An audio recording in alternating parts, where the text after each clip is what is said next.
So let's make some popsicles. We're going to heat the blueberries and honey. Oops. See, they're getting super juicy now.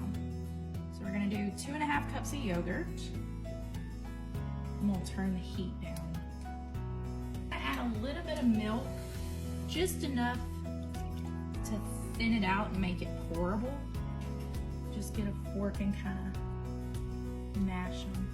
I'm gonna let these cool down for a few minutes. Now we're going to combine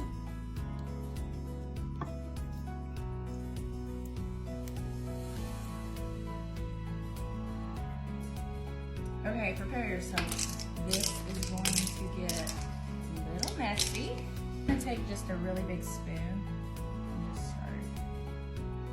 Like I said, it's just gonna be messy.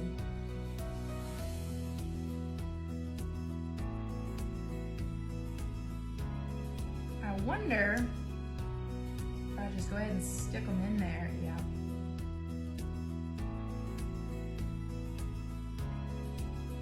I'm just gonna freeze them like this.